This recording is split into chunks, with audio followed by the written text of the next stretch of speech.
d'honnêteté, fandaharana hifanentanana, ankatoavana ny sitrapon'Andriamanitra, hivavaka ho an'ny firenena sy hiadiana amin'ny kolikoly sy ny tsy fahamarinana.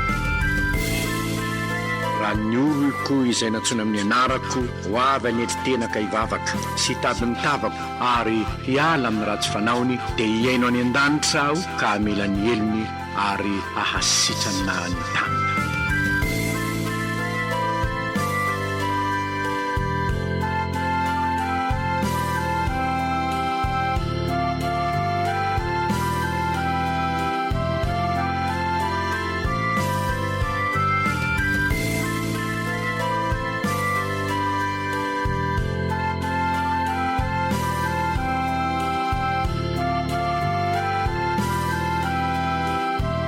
Soratra masina ny fahamarinana manandratra ny firenena ho abolana 740 andiny 770. Tsy adidiko izao samirery fa adidiko izaho sy anao.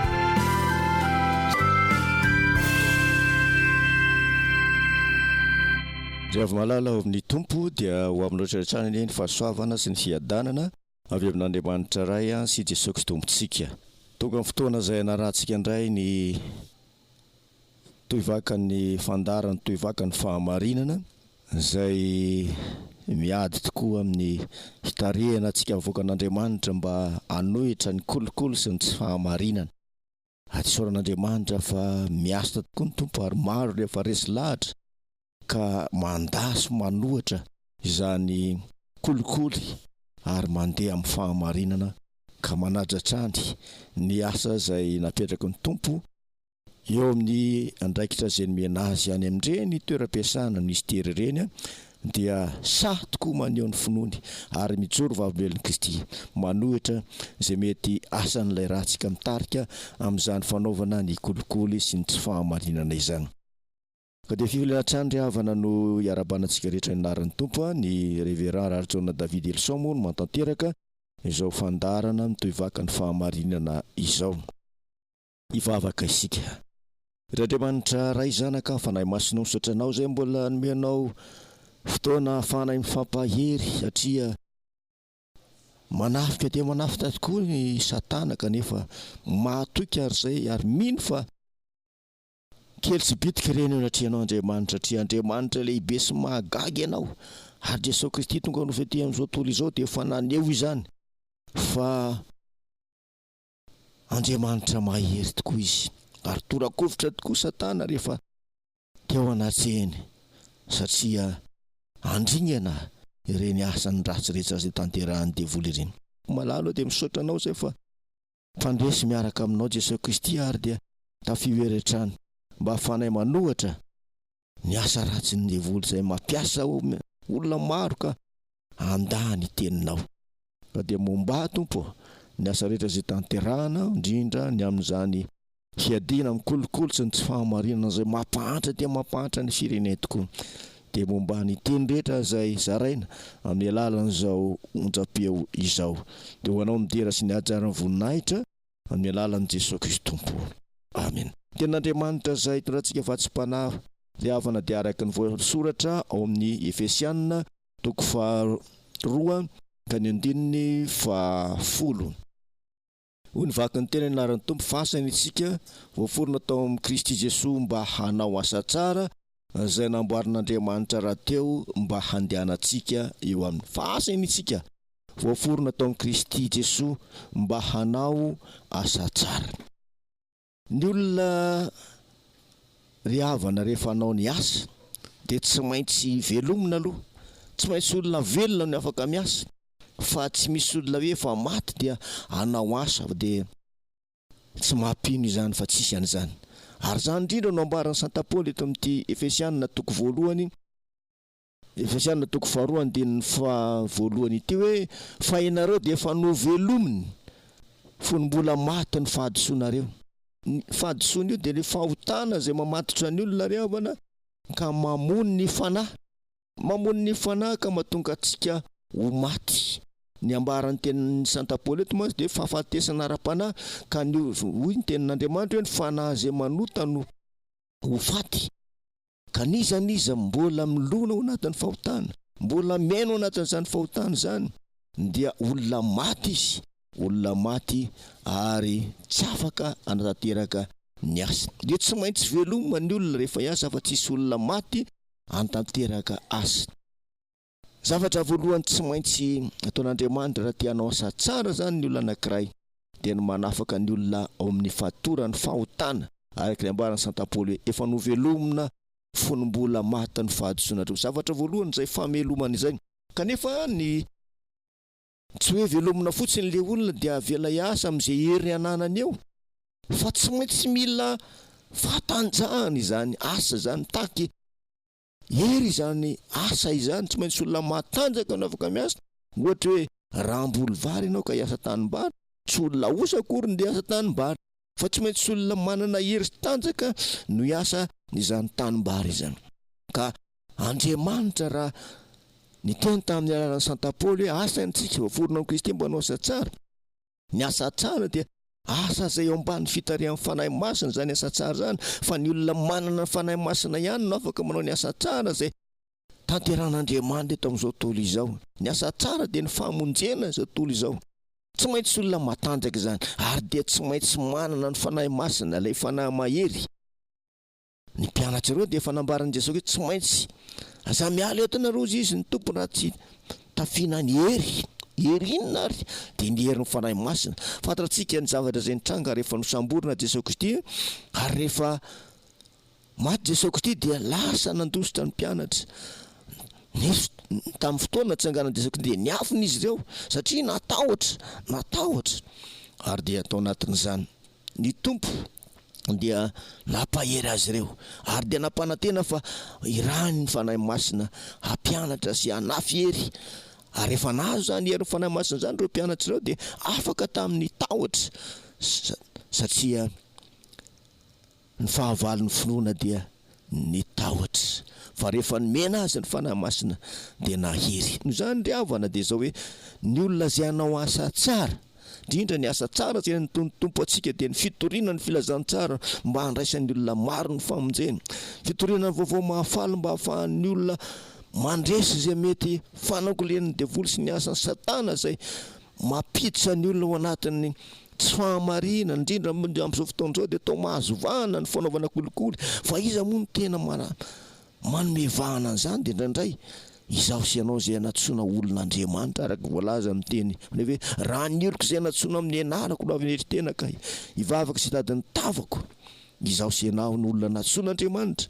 Kanefa mbola maro ny latsaka ao anatin'izany fanaovana kolikoly sy ny tsy fahamarinana izany. Dia mbola mila mangataka feno ny Fanahy Masina isika mba hampatanjaka atsika, satria velona fotsiny isika, no velomina fotsiny nefa mbola malemby dia mila tanjahana mba afaka hanao ny asa tsara izay nanotrahany tompo antsika, indrindra ny amin'ny fanoherana sy fitoriana ny filazantsara mba hahafahan'ny olona maro hiala amin'izany ratsy fanao zany dia ny fanaovana kolikoly sy ny tsy fahamarinana. Fa tsy ampy kosa nefa ny hoe velona ianao, matanjaka ianao, fa tsy maintsy olona manana ny olona miavaka atao anatin'izao tontolo izao, fanasina araka ny ambaran'i Jesosy Kristy ao amin'ny filazantsara Matteo 5 izay milaza hoe irarao ny fanasina sy fahazavana. Tsy afaka misaraka hoe sady fanasina ianao ny fahazavana. Asan'ny Fanahy Masina no tarika antsika amin'izany fahamasinana izany, ary ny tenin'ny tompo voalaza zany amin'ny Tesaloniana 2 izay nambaran'ny Saint Paoly dia hoe Andriamanitra tsy niatso antsika amin'ny fahalitoana fa amin'ny fahamasinana. Dia zava-dehibe tokoa zany fananantsika ny fahamasinana izany. Fa ny olona izay manana izay fahamasinana zany dia tsaroa fa olona voatokana ho an'Andriamanitra hanao asa tsara, ary anisan'izany modely sy taratra ao anatin'izany ireo apôstôly izay Nofidin Andriamanitra manokana mba ho fanasina sy fahazavana ity amin'izao tontolo izao. Ary tsy nitsanona fotsiny tamin'ireo apôstôly fa izaho sy ianao ihany koa dia nomena zany Fanahy Masina izany mba ahafahantsika miasa tanteraka ny asa fanompoana izay natsoin'ny tompo antsika. Ireo zany ry havana dia hoe ny olona izay natsoin'ny tompo hanao asa tsara dia tsy maintsy olona velona aloha, velona, ary manaraka izany tsy maintsy matanjaka. ny fanahy masina no manatanjaka sy mampahery atsika, manafy hery atsika amin'izany asa izany. Ary ny fahatelo sy ny fahefatra dia hoe fanasina sy fahazavana. Fanasina sy fahazavana araka ny ambaran'ny tompo any amin'ny Mateo 5 izay asan'ny fanahy masina izany. Ny fanahy masina dia mitondra fahavelomana ho antsika ry havana, mitondra fahavelomana ho antsika. Ary raha mijerytsika ny ao amin'ny voalaza ao amin'ny bokin'ny Ezekela 7:30 dia manambarany amin'ilay taola-maina. Taola-maina ireo dia manambara ny zanak'Israely. Manambara ny zanak'Israely ireo taola-maina ireo izay toy ny olona maty eo anatr'Andriamanitra ka tsy afaka anao na inona tsy afaka hanome voninahitr'Andriamanitra, dia tao anatin'izany dia novelomin'Andriamanitra ireo taola-maina ireo ka natambatra ny taola, nofonosina nofo sy nahoditra, voalaza ny Ezekela 7:30 io. Ary dia jinjanona teo fotsiny satria tsy misy ilana azy raha toa ka tsy ao ilay fofinaina mahavelona. Dia ny fanahy masina izay nomen'Andriamanitra izany, ka dia tsy maintsy nomena izany fanahy masina izany mba havelona azy ireo araka ny voalaza ao amin'ny Ezekela 7:30 ka 9:40. Hoy ny vaky ny teny amin'andro, ary ataoko ao anatin'ny fanahiko dia ho velona ianareo ary fanomezana anomponareo amin'ny taninareo, anompo n'Andriamanitra ao amin'ny taninareo ianareo. Men'Andriamanitra antsika ny fanahy masina. Toy ny olona maty, ny olona tsy manana fanahy masina ohatry Andriamanitra, satria ny fanahy masina manavao, ny fanahy masina manadio, ny fanahy masina manatanjaka, ny fanahy masina manazava. Zany ny asan'ny fanahy masina. Ka ny olona izay mbola miaina ao anatin'ny fahotana, ny olona izay mbola miaina amin'ny kolikoly sy ny tsy fahamarinana dia hoarina tahaka an'ireo taola-maina izay ambaran'ny bokin'ny Ezekela 7:30. Fa rehefa novelomin'ny Kristy, nomena ilay fofinaina mahavelona tamin'ny alalan'ny fanahy masina, dia tonga nandray ilay fahariana vaovao. Zay ilay olona fahariana vaovao. Ao amin'ny Ezekela ihany mantsy ry havana dia ambaran'ny tenin'Andriamanitra ao amin'ny Ezekela 7:30 manambarany amin'ny hoe Andriamanitra no manome fo vaovao sy fanahy vaovao ho an'ny mpanompony. Dia ambara ao amin'ny Ezekela 7:30 izany. Hoy ny tenin'ny tompo ao amin'ny Ezekela 7:30 ka manomboka amin'ny 9:20. Ary omeko fo vaovao ianareo ary fanahy vaovao no ataoko ao anatinareo, ary esoriko aminareo ny nofinareo, esoriko amin'ny nofinareo ny fo vato ka omeko fo nofo ianareo, ary ny fanahiko no ataoko ao anatinareo ka atonga anareo andeha araka ny lalako sy tandremanareo, zay araka ny lalako sy tandrina araka ny fitsipika ka anaraka azy. Zany ry havana, nomen'Andriamanitra fo vaovao sy fanahy vaovao ny olona izay hanao ny asa tsara, satria tsy afaka hantanteraka izany raha ilay fo izay na ilay fanahy izay nandova ota no entina tanteraka ny asa tsara dia ho zava-poana ataontsika. Ary tsy akasotra an'Andriamanitra izay verintsika hoe ho asa tsara tanterahantsika izao tontolo izao, raha toga mbola mifanahany izao tontolo izao na ny fony izao tontolo izao no entsika mantanteraka izany, fa tsy maintsy mandalo amin'ilay fahariana vaovao araka izay nataony tanterahany Kristy. Ary tsy azo dinganina ry havana, tsy maintsy tsy azo dinganina anatin'izany, fa tsy maintsy raisina ny famonjena izay nataony Jesoly Kristy teo amin'ny hazaliana. Tsy azo foanana ny azo fijaliana izay nandraisana ny famonjena ka nahatonga ny olona olom-baovao amin'ny Kristy. Rehefa nandatsaka ny rany Kristy, nahazoantsika ny famelan-keloka sy ny fahamarinana, dia tonga olom-baovao ao amin'ny Kristy. Zay le atao hoe fahariana vaovao, na tsy maintsy ateraka indray tsika olom-baovao dia ny ao anaty no hovain'Andriamanitra. Io le olona vaovao dia tsy iza fa le olona izay maty teo aloha ihany, le olona izay efa nateraka teo tamin'izao tontolo izao, nateraka ny nofo ary dia miaina ny fiainana araka ny nofo izay manohitra ny sitrapon'Andriamanitra fa tsy maintsy nisy faharina vaovao dia olona vaovao izay velona ara-panahy antanteraka ny baikin'ny Kristy dia izao hoe hovavy olombelony any amin'izao tontolo izao, anohitra ny herin'izao tontolo izao izay mitarika ny olona any amin'ny fahafatesana dia ny fahotana izany. Hoy ny tenin'Andriamanitra hoe raha misy olona amin'ny Kristy dia olom-baovao izy. Io ilay olona izay ambarany Saint-Paoly izay noforonina ka hanao ny asa tsara izay niantson'ny tompo antsika. Io ilay olona izay mendrika sy voafidy hatanteraka izany asa tsara izany. Maty taloha, maty ara-panahy, fa rehefa nandray ny filazana tsara ny famonjena dia natsangana olom-baovao amin'ny Kristy dia hanatanteraka ny asa tsara araka ny ambarany Saint-Paoly fa asany itsika voaforona taon'ny Kristy Jesosy mba hanao asa tsara. Ina moa ny asa tsara zay tanterahantsika dia asa zay hanomezam-boninahitra n'Andriamanitra. Zava-dehibe zany araka ny teny tompo hoe zao olona noforoniko ahy zao no hanambara ny fiderana, olona noforon'Andriamanitra, hanome voninahitra n'Andriamanitra, ny olona izay nandray izay faharina vaovao tamin'ny alalan'ny famonjena izay nataon'ny Kristy izay. Ka dia ny Fanahy Masina no mibaiko sy mitarika ny olona izay hanao ny asan'Andriamanitra.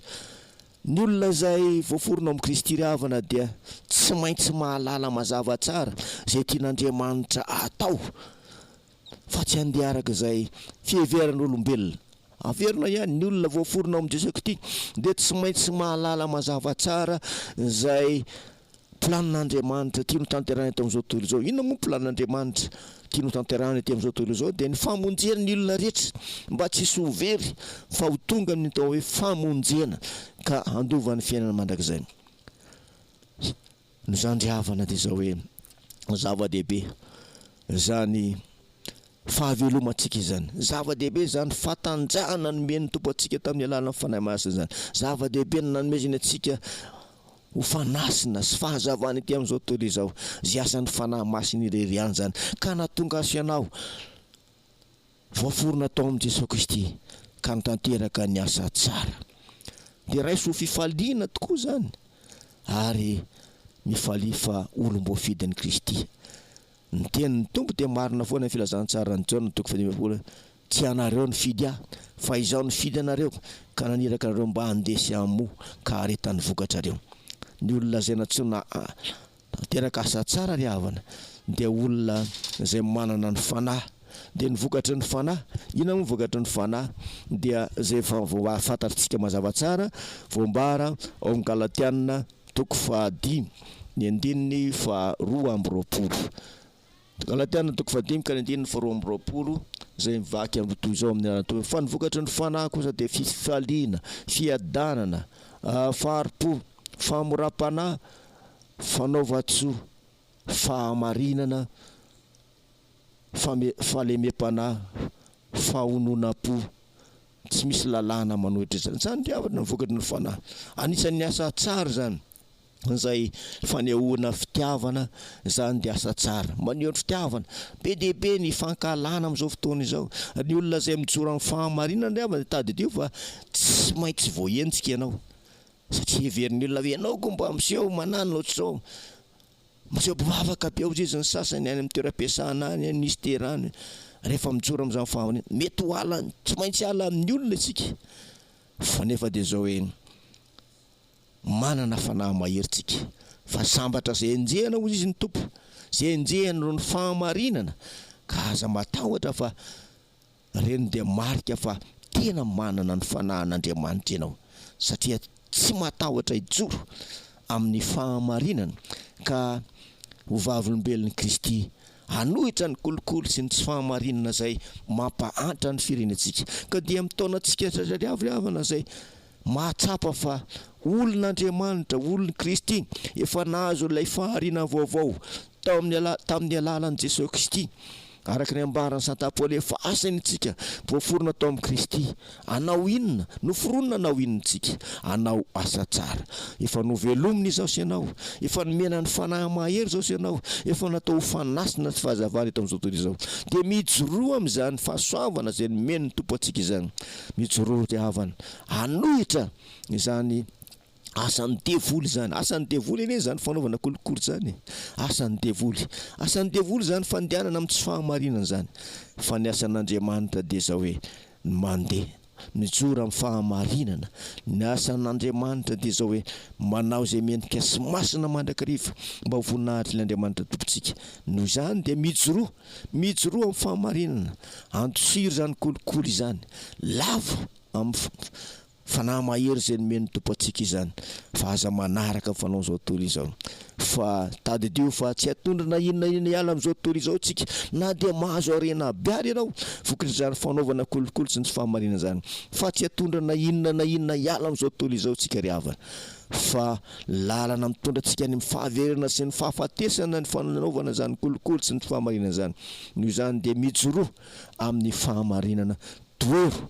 amin'ny fotsika sy ny herintsika manontolo izay nomeny tompo antsika ny fanaovana zany kolikoly izany zay mampahatra ny firenentsika tena mahatra ny firenentsika mampalahelo mihitsy ny havana mijery ireo olona zay miara-miaina amintsika mandeha andro alina miditra amin'iny tonely iny dia matory eo amin'ny tonely ao le olona mariky ny fahantrano zany ary dia goarina amin'ny tena fa dia mitombo isan'andro ny olona matory eo amin'izany tonely zany tsy matory eny amoron-dalana mirakotra saseno irakofana rehefa malala amin'ny tompo tiatsika ny ampiadany ty firenentsika tiatsika ve ny aina finaritra eto amin'ny firenentsika ty andaotsika hijoro ho vavolombelon'ny Kristy hijoro amin'ny fahamarinana hanohitra ny kolikoly satria izany mampahatra ny firenentsika ambara fa be dehibe tokoa ny vola zay